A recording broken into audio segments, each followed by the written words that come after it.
Ministère Bethesda. Ministère Bethesda. Ministère Bethesda. Bien-aimés dans le Seigneur, shalom, shalom à tous. Soyez bénis au nom de Jésus-Christ. Père éternel, nous te recommandons ce moment. Toi qui es 3 fois saint, Seigneur, précède de nous aujourd'hui dans tout ce que nous allons faire. Sois, Seigneur éternel, celui qui marque le territoire. Tu déclares dans ta parole que tout territoire que foulera la plante de ton pied, je te l'accorde. Seigneur, permets que nous prenions possession de ce qui nous a résisté jusqu'à aujourd'hui. Que ce soit dans le domaine du comportement, Seigneur, que ce soit dans le domaine de la générosité, que ce soit dans le domaine de la prière, dans le domaine spirituel. Tout ce que nous allons viser, que nous l'obtenons au nom de Jésus. C'est notre prière ce matin, Seigneur. Toi qui es l'alpha et l'oméga, le commencement et la fin de toutes choses. Les choses commencent en toi et c'est en toi aussi qu'elles finissent. Seigneur, merci pour tout. Te bénissons, Seigneur. Te demandons d'assainir tous les lieux que nous allons franchir. D'assainir tout lieu que notre pas, tout lieu que notre corps, Seigneur, franchira aujourd'hui. Demandons d'assainir ce lieu.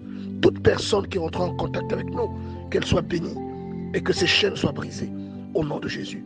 Tu nous as donné, Seigneur, ton pouvoir. Tu as dit dans ta parole que tout ce que nous lierons sur la terre sera lié dans les cieux. Et ce que nous délierons sur la terre sera délié dans les cieux. Nous croyons en cette parole et nous te bénissons, Seigneur éternel, merveilleux roi. Au nom puissant de Jésus, nous avons ainsi prié. Amen. Bien-aimé, ce n'est pas parce que Dieu ne te répond pas qu'il ne t'entend pas. Je répète, ce n'est pas parce que Dieu ne te répond pas qu'il ne t'entend pas. Et si tu lisais la Bible un peu plus souvent, tu saurais que le silence de Dieu ne signifie pas que Dieu t'a abandonné. Quelquefois, le silence de Dieu fait partie du projet de Dieu. Parfois, ça fait partie du plan de Dieu. Et parfois, ça contribue à t'emmener là où Dieu t'attend, bien-aimé. Et il y a cette merveilleuse histoire dans la Bible que nous allons partager. Nous allons partager cette merveilleuse histoire. L'histoire de quelqu'un qui est parti de rien. Quelqu'un qui était comme toi et moi. Il n'avait rien dans sa vie. Et tout ce qu'il avait obtenu, il était obligé de se battre pour cela. Mais un jour, il a fait un pacte avec Dieu. Un jour, il a fait un contrat avec Dieu. Et une caractéristique qui animait cette personne, une caractéristique qui était dans la vie de cette personne, qui a fait que Dieu ait le regard sur lui. Et nous allons parler de tout cela, bien-aimés. Souvenez-vous qu'il fut un temps où le fils de Jacob fut enlevé par ses propres frères et vendu. Et durant toute cette période, Jacob, qui était prophète, Dieu ne lui a jamais dit que son fils était vivant. Dieu ne lui a jamais montré où se trouvait son fils. Dieu ne lui avait jamais indiqué que son fils était en Égypte. Jacob a beaucoup pleuré son fils. Et la Bible raconte qu'il a même voulu mourir. Et il a dit, laissez-moi mourir, j'irai rejoindre mon fils. Mais Dieu ne lui avait jamais montré que cet enfant était vivant. Pourquoi? Parce que cela faisait partie du plan de Dieu dans sa vie. Alors ce n'est pas parce que Dieu ne te répond pas aujourd'hui que le plan de Dieu, ou que Dieu ne t'entend pas, ou que le plan de Dieu dans ta vie s'est arrêté. Au contraire, il y a beaucoup de choses que l'on peut vous faire subir aujourd'hui. Vous pouvez subir beaucoup de maux, beaucoup de problèmes. Et vous êtes seul dans ce que vous subissez. Et Jacob rappelle ces choses-là. Tout à l'heure, nous allons partager cette écriture où il reproche à son oncle qui était aussi son beau-père que 10 fois tu as changé mon salaire. Quand je disais que les rayés étaient mon salaire, tu prenais les rayés. Quand je disais que les tachetés étaient mon salaire, tu changeais mon salaire. Et si je n'avais pas Dieu dans ma vie, tu m'aurais renvoyé à vide aujourd'hui. Donc il y a des choses que l'on vous fait subir. Mais dans ces choses-là, ne pensez pas que Dieu n'est pas là. Dieu regarde tout ce qui se passe dans votre vie. Et même le Seigneur Jésus-Christ dit que le nombre de vos cheveux seront comptés. C'est-à-dire que même vos cheveux seront comptés. Dieu regarde tout ce que vous vivez. Et tout ce que vous expérimentez de mauvais, Dieu le regarde, bien-aimé dans le Seigneur. N'oubliez jamais ce détail. N'oubliez jamais que vous avez quelqu'un dans les cieux qui vous regarde. Dans Genèse chapitre 31, à partir du verset 11, la Bible dit, et l'ange de Dieu me dit en songe, Jacob, je répondis, me voici. Et ça s'adresse aussi aux personnes qui négligent les rêves qu'ils font. La Bible dit, quand il y aura un prophète au milieu de vous, c'est en songe que je me révélerai à lui. Beaucoup de gens ont des rêves, mais ils sous-estiment ces rêves-là. Tandis que c'est Dieu qui leur parle dans les rêves. Et Dieu a parlé à Jacob par rapport à tout ce qu'il vivait. Et au verset 12, il dit, lève les yeux et regarde. Tous les boucs qui couvrent les brebis sont rayés, tachetés, marquetés, car j'ai vu tout ce que te fait Laban. Il a vu tout ce que Laban faisait à Jacob. Vous voyez, Dieu regarde tout ce que vous subissez, tout ce par quoi vous passez. Il y a quelqu'un dans le ciel qui regarde, même s'il ne dit rien, même s'il est silencieux, son temps arrivera. Le temps où Dieu doit agir dans votre vie arrivera, bien-aimé. Bien-aimé, chacune des fois où Laban a escroqué Jacob, Dieu était avec Jacob. Chacune des fois où Jacob a été escroqué, il dit au verset 41 que Laban l'a escroqué 10 fois. Il a changé son salaire 10 fois. Chacune de ces fois-là, Dieu était avec lui. Ce n'est pas parce que vous priez qu'on ne peut pas vous escroquer. Et il y a des fois, il y a des choses qui arrivent que Dieu vous montre. Mais il y a des choses qui arrivent que Dieu ne vous montre pas. Celle que Dieu vous montre, c'est celle qu'il veut que vous évitiez ou que vous priez pour que cela ne vous asservisse pas. Mais celles qui vous surprennent contribuent au plan de Dieu dans votre vie. Vous voyez, je vous ai parlé tout à l'heure de Joseph qui avait été vendu. Jacob était prophète. La Bible déclare, l'Éternel, le Dieu d'Abraham, m'est apparu à Luz. Dieu était apparu à Jacob. Il était prophète. Mais on a vendu son enfant. On a fait passer son enfant pour mort, déchiqueté par un animal sauvage. Dieu n'est pas venu dire à Jacob que c'était faux. C'est lorsque son fils Joseph lui dit de descendre en Égypte que Dieu lui apparaît, lui dit, descends en Égypte, je serai avec toi et ton fils Joseph te fermera les yeux. Donc il y a des fois où Dieu se tait volontairement dans votre vie parce que cela contribue à là où il veut vous emmener. Et si vous montre ça à l'avance, ça ne vous plaira pas. Si Dieu vous montre à l'avance là où il veut vous emmener, et ce par quoi vous allez passer, ça ne vous plaira pas. Alors il vous montrera la finalité, mais il ne vous montrera pas le parcours. Il ne vous dira pas ce que vous traverserez, parce que cela risque de vous effrayer. Et ce n'est pas parce que Dieu est avec vous que vous ne pouvez pas subir quelquefois les injustices, quand ces dernières contribuent à la grâce de Dieu, à la volonté de Dieu dans votre vie, à la bonne marche de son plan dans votre vie. Il dit que son oncle a changé son salaire 10 fois. Et il dit qu'aucune fois il a mangé une de ses brebis. Et il dit que chaque fois qu'on lui volait une brebis, il la lui faisait payer. Vous voyez? Et bien aimé dans le Seigneur, ce n'est pas parce que Dieu est dans votre vie qu'un voleur ne viendra pas voler chez vous. Vous comprenez? Il dit, ce n'est pas parce que, je répète, Genèse chapitre 31 verset 38. Voilà 20 ans que j'ai passé chez toi. Tes brebis, tes chèvres n'ont point avorté et je n'ai point mangé de bélier de ton troupeau. Et au verset 32, il dit, tout ce qu'on m'a volé, tu me l'as fait payer. Donc ce n'est pas parce que Dieu est dans votre vie que quelquefois on ne vous volera pas. Il y a des choses qui contribuent à votre expérience, à votre maturité, à construire votre maturité. Et c'est pourquoi je voulais dire à quelqu'un ce matin qu'on peut vous escroquer, on peut vous voler votre argent, mais on ne vous volera jamais votre grâce. On peut vous escroquer, vous voler vos vêtements, mais on ne vous volera jamais votre grâce. Un voleur peut s'introduire chez vous en votre absence et dérober vos économies, mais il ne dérobera pas votre grâce. La richesse de Laban, il avait travaillé toute sa vie, mais il n'a fallu que 6 ans, je répète, il n'a fallu que 6 ans à Jacob pour devenir plus riche que Laban. Il est parti de rien et il a travaillé 14 ans pour ses femmes. Jacob avait été escroqué quasiment toute sa vie, tout son séjour auprès de Laban. Il avait été escroqué. Vous voyez, il voulait épouser Rachel, son beau-père l'a escroqué. On lui a donné la sœur de Rachel. On l'a imposé, on l'a obligé à travailler 7 ans de plus pour pouvoir épouser donc les 2 sœurs. Alors que lui, il ne voulait travailler que 7 ans pour Rachel. Donc en tout, il a travaillé 14 ans. C'est de l'escroquerie. Et peut-être à ses yeux, il trouvait que c'était une perte de temps. Il y a un bien-aimé aujourd'hui qui trouve que ce qu'il passe par aujourd'hui, c'est un retard. C'est un retard que quelqu'un a causé dans sa vie. Bien-aimé, il y a quelqu'un peut-être qui a voyagé, qui est quelque part, ça ne marche pas. Il se dit que c'est un retard qu'il est en train de vivre. Oh Seigneur, pourquoi tu as permis que je vienne ici? C'est un retard. Pourquoi est-ce que tu as permis que j'écoute un tel et que je vienne dans ce pays? C'est un retard. Bien-aimé, je vous garantis qu'aux yeux de Dieu, ce n'est pas un retard. Jacob était allé pour se marier. Il n'était même pas allé pour y vivre. son père et sa mère lui ont demandé d'y aller pour aller prendre une femme. Et pour le temps que la colère de son frère passe. Mais quand il est arrivé, il a aimé sa cousine. Et ils se sont entendus avec son oncle. À l'époque, les gens se mariaient dans la famille. Et il devait travailler 7 ans. Mais il s'est retrouvé à travailler 14 ans. Parce qu'au lieu d'une femme, son oncle lui a imposé 2 femmes. Vous voyez? Et peut-être qu'il s'était dit, au bout de 7 ans, je rentrerai chez moi. Mais il est resté là 14 ans. Vous voyez? Il se disait peut-être c'est un retard que mon beau-père m'a imposé. C'est un retard qu'il a causé dans ma vie. Mais aux yeux de Dieu, ce n'était pas un retard. C'est pour vous dire que ce que vous traversez, quand ça ne vous tue pas, cela contribue à édifier quelque chose en vous. Ce que vous traversez, lorsque ça ne vous détruit pas, cela contribue à vous emmener, à vous conduire sur le lieu où Dieu vous attend, sur le lieu où vous devez vous exprimer.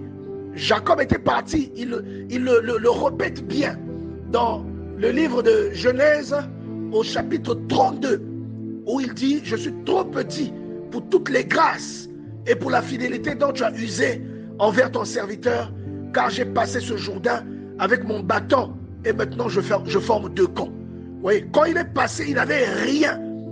Il n'avait rien. Il avait tout laissé chez son père et de toute façon, il n'était même pas l'aîné. Il l'est devenu par concours de circonstances.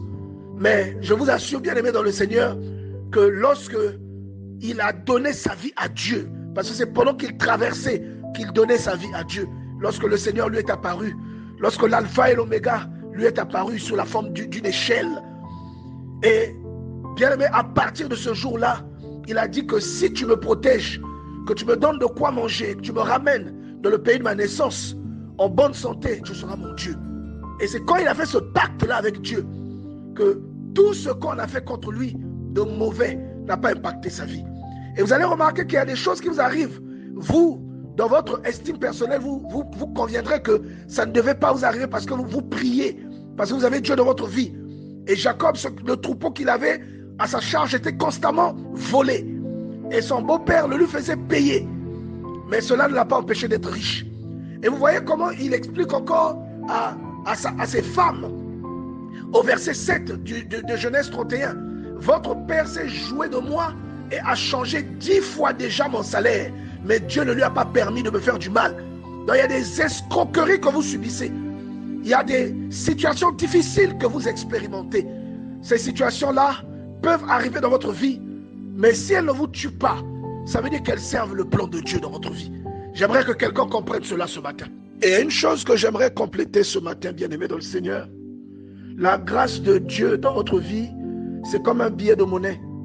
Même si vous le froissez, vous le salissez, sa valeur ne diminue pas. Et il faut que quelqu'un comprenne que Dieu, lorsqu'il bénit quelqu'un, il voit ce que la personne manifeste, ce que la personne illustre.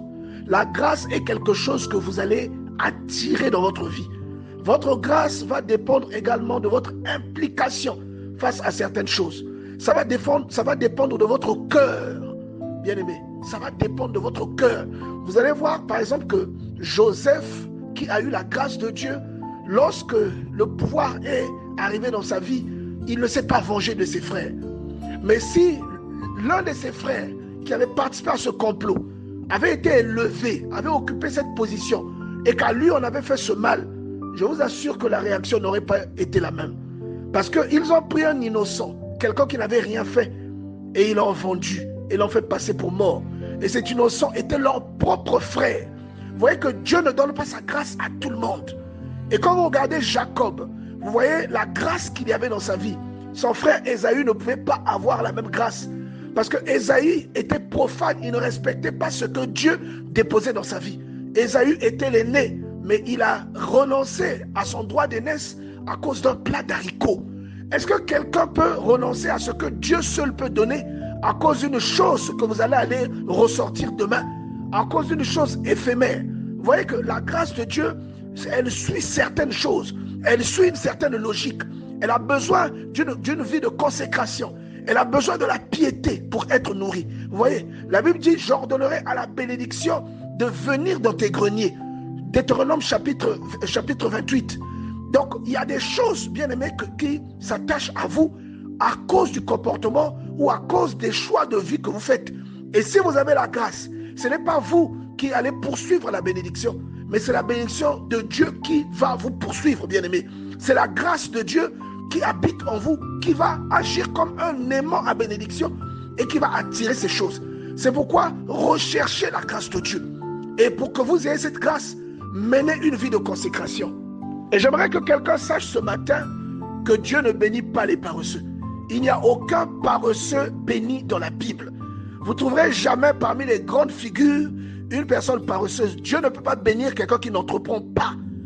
Dieu est le premier à avoir établi les principes qui régissent ce monde. La Bible dit, tu mangeras à la sueur de ton front. C'est Dieu qui a établi ce principe. Et dès le premier verset de la Bible, on vous présente un Dieu qui travaille. On dit, au commencement, Dieu créait les cieux et la terre. Donc j'aimerais dire à quelqu'un ce matin que la grâce qu'il y avait sur Jacob s'est illustrée derrière le travail que Jacob a accompli. Sa richesse n'est pas tombée du ciel. Jacob a travaillé. Et j'aimerais aussi te dire que la difficulté n'est pas un signe de l'absence de Dieu dans ta vie. Il faut que tu saches, je répète, la difficulté que tu traverses ne signifie pas que Dieu est absent de ta vie. Nous avons un homme qui avait la grâce de Dieu, un homme à qui Dieu est apparu, un homme béni que Dieu protégeait, mais qui se faisait voler son troupeau. On lui volait le troupeau qu'il avait à charge. Et la Bible dit, il dit à son beau-père dans Genèse 31, que tout ce qu'on me volait, je te le restituais.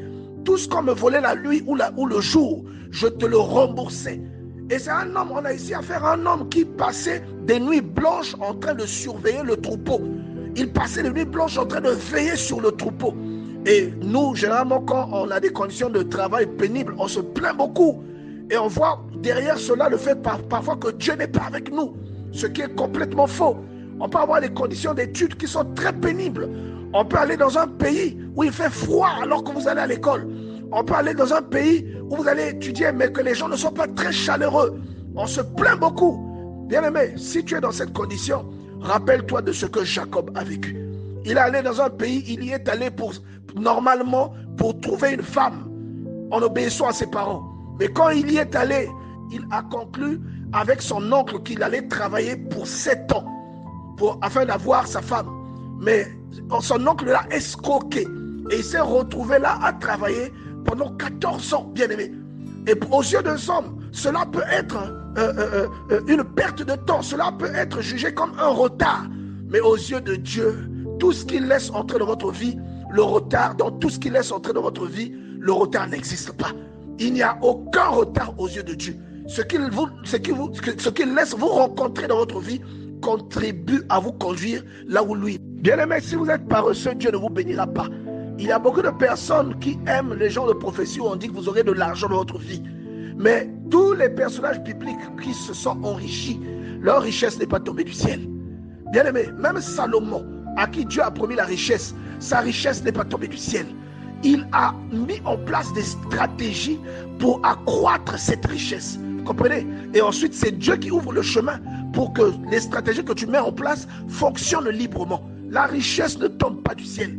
Et dans Genèse chapitre 30, on vous explique comment Jacob est devenu riche. Vous voyez, la Bible déclare dans Genèse chapitre 30, verset 38, il plaçait les branches qu'il avait pelées dans les orgues et dans les abreuvoirs sous les yeux des brebis qui venaient y boire pour qu'elles entrassent en chaleur en venant boire. Et donc il prenait les branches là, bien aimé, il les pelait pour allumer les brebis. Et les brebis venaient couvrir, les boucs qui venaient couvrir les brebis, ces boucs-là étaient rayés, tachetés ou marquetés. Et c'est ça qui a constitué son salaire. Donc Jacob a mis en place une stratégie pour accroître sa richesse. Ce que Laban avait travaillé toute sa vie, Jacob a travaillé 6 ans pour avoir quelque chose comme un bénéfice de tout son séjour au pays de Laban. Et en 6 ans, il a eu beaucoup plus que Laban avait eu durant toute sa vie de travail. Dieu ne bénit pas les fainéants. Si vous êtes un fainéant, vous ne serez pas béni. Si vous passez un examen, que vous êtes un fainéant, vous ne lisez pas, vous n'aurez pas votre examen. Si vous passez un diplôme de médecine, que vous êtes un fainéant, vous n'aurez pas votre diplôme. Dieu n'exauce pas les paresseux. Dieu aime les travailleurs parce qu'il est lui-même travailleur. Et c'est à la sueur de notre front que nous devons nous nourrir. C'est une façon de dire qu'il n'y a rien pour rien. Ce que vous obtenez, vous devez travailler pour l'avoir. Et si vous êtes paresseux, vous allez mourir dans cette condition. Vous mourrez de faim et vous serez pauvre toute votre vie. Et la Bible dit dans Genèse chapitre 30 verset 43 que Jacob devint de plus en plus riche. Vous voyez, il avait mis en place des stratégies qui l'ont rendu de plus en plus riche. J'aimerais que quelqu'un comprenne un peu ce qui est en train de se passer ici. Bien aimé, il faut que nous nous rendions compte que tout ce que nous lisons dans la Bible est comme un mode opératoire que Dieu met à notre disposition. Jacob a été maltraité, si on peut le dire ainsi, parce qu'il avait été escroqué, et il dit que son salaire a été changé 10 fois. Mais jamais le fait qu'on lui ait changé de salaire n'a coupé la grâce de Dieu dans sa vie. Jamais le fait qu'il ait été maltraité, qu'il ait été abusé par son oncle n'a annulé la grâce de Dieu dans sa vie. Et même son oncle reconnaît devant lui que s'il est béni, c'est grâce à Jacob. Dans Genèse chapitre 30, à partir du verset 25, Jacob demande à son oncle de lui donner sa femme et ses enfants pour qu'il s'en aille. Mais son oncle lui dit, puis-je trouver grâce à tes yeux, car je vois bien que l'Éternel m'a béni à cause de toi. Donc malgré toutes les brimades qu'il vivait, il y avait la grâce de Dieu dans sa vie, et cette grâce-là ne le quittait pas. Bien aimé, la grâce qui est en vous n'entend pas le langage de la tribulation. La grâce qui est en vous n'a pas peur des attaques du diable. La grâce qui est en vous n'a pas peur du racisme que vous vivez, que vous expérimentez. La grâce qui est en vous n'a pas peur de toutes les brimades par lesquelles vous passez, de toutes les limitations par lesquelles vous passez, ou de toutes les contraintes que vous devez affronter. La grâce de Dieu demeure dans votre vie, quel que soit ce que vous traversez. Et j'aime beaucoup l'illustration de Genèse chapitre 29 verset 20. Bien aimé, c'est-à-dire, il y a quelqu'un qui ne sait pas que certaines situations qui s'imposent à toi, certaines situations déplaisantes qui s'imposent à toi, malgré les prières que tu fais, quelquefois ces situations-là servent au plan de Dieu dans ta vie. Quand vous voyez Genèse chapitre 29 à partir du verset 20, il est question que Jacob se marie. Et le jour de son mariage, son beau-père, au lieu de lui donner sa femme, il lui donne la sœur aînée de celle-ci.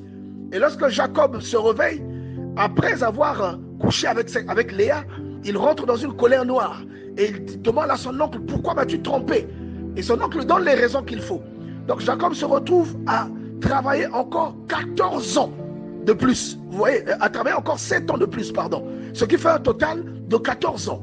Et vous allez voir qu'aux yeux des hommes, cela peut paraître comme un retard. Parce qu'il aurait pu se dire, si il m'avait donné ma femme, je serais retourné au pays de mon père.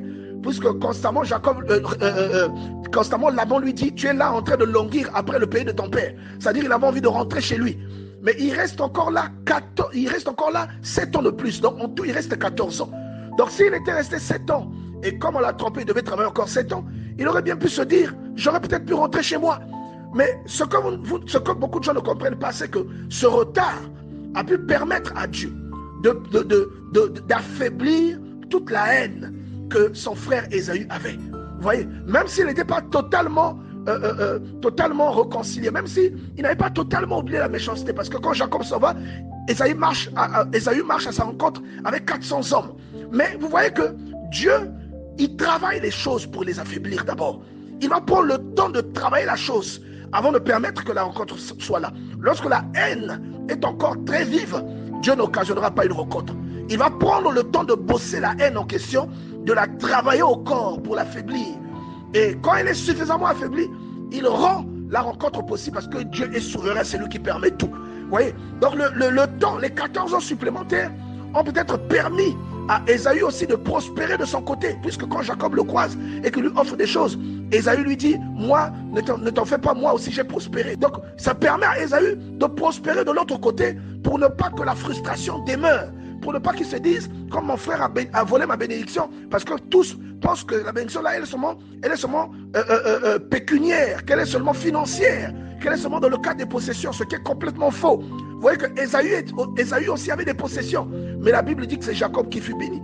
Et quand vous lisez la suite des événements, vous voyez qu'en réalité, la bénédiction dont on parle, ce n'est pas seulement les possessions. mais c'est la grâce qui accompagne la vie de Jacob tout au long de sa vie et la postérité que Dieu lui donne. Parce que beaucoup de gens se trompent à ce sujet. Regardez bien ce qui est écrit dans Genèse chapitre 33 à partir du verset 8. Ésaü dit: à quoi destines-tu tout ce camp que j'ai rencontré? Et Jacob répondit: à trouver grâce à tes yeux, mon Seigneur. Au verset 9, la Bible dit, Ésaü dit: je suis dans l'abondance. Je répète, je suis dans l'abondance. Ésaü n'avait pas Dieu dans sa vie, mais il était dans l'abondance. Et vous trouvez beaucoup de personnes dans ce monde qui sont dans l'abondance, qui n'ont pas Dieu dans leur vie. Il y a beaucoup de gens qui sont dans l'abondance, qui ne prient pas. Il y a beaucoup de gens qui ont des immeubles, mais qui n'ont pas Dieu, qui ne sont pas nés de nouveau, qui ne sont même pas croyants. Donc à ceux qui pensent que l'abondance c'est la bénédiction, bien aimé, non, c'est archi faux. L'abondance peut faire partie de la bénédiction, mais l'abondance n'est pas la bénédiction. La bénédiction peut entraîner l'abondance, mais l'abondance ne peut pas entraîner la bénédiction. Et regardez bien la suite. Ésaü lui dit: je suis dans l'abondance, mon frère, garde ce qui est à toi.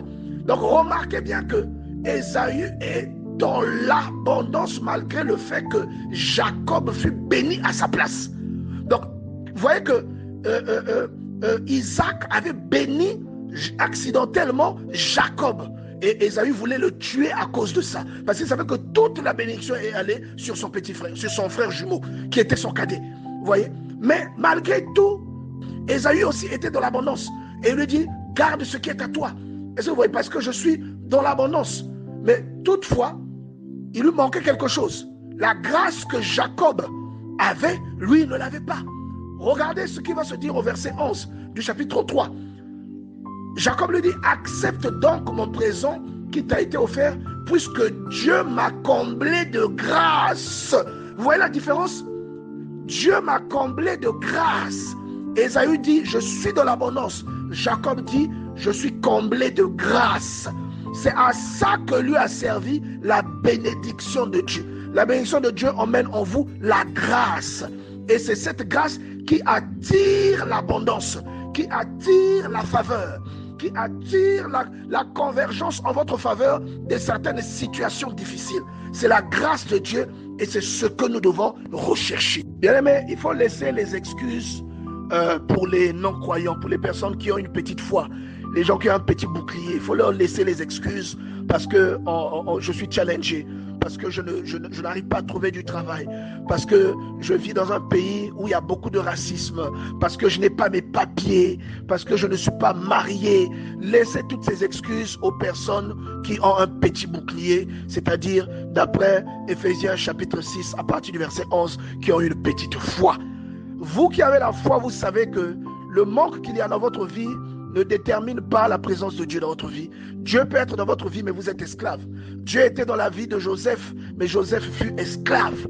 Toutefois, la grâce de Dieu dans votre vie va se défendre toute seule. Elle va vous conduire vers la position à laquelle vous êtes destiné. Ce n'est pas parce que vous traversez des moments difficiles, ce n'est pas parce qu'on vous a escroqué que Dieu n'est pas dans votre vie. Un voleur peut vous cambrioler, peut entrer dans votre maison et prendre même vos économies, mais cela ne diminuera pas la grâce de Dieu dans votre vie.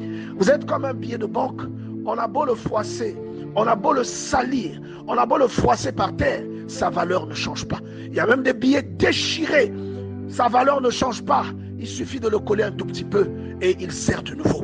Et même la banque ne le refuse pas et il est remplacé. Donc, laissez ces excuses-là à des personnes qui ne connaissent pas Dieu. Si vous avez la grâce dans la vie de Dieu, vous pouvez passer par des moments difficiles. Vous pouvez être escroqué comme Jacob fut escroqué. Vous pouvez être brimé comme il fut brimé. On lui a changé le salaire 10 fois. Toutefois, la grâce de Dieu, au bout du compte, a fait de lui un homme beaucoup plus riche que son employeur. A fait de lui un homme beaucoup plus puissant que son oncle et ses enfants. Et c'est ce que nous devons rechercher, la grâce de Dieu. Et parce que la grâce de Dieu fait tout. Je pense que cette histoire nous donne une illustration merveilleuse du parcours par lequel un enfant de Dieu peut passer. Cette histoire nous donne une illustration extraordinaire de ce que nous pouvons vivre. Et Dieu est en train de nous dire, quel que soit ce que vous vivez, ne vous découragez pas. Ministère Bethesda. Ministère Bethesda. Ministère Bethesda.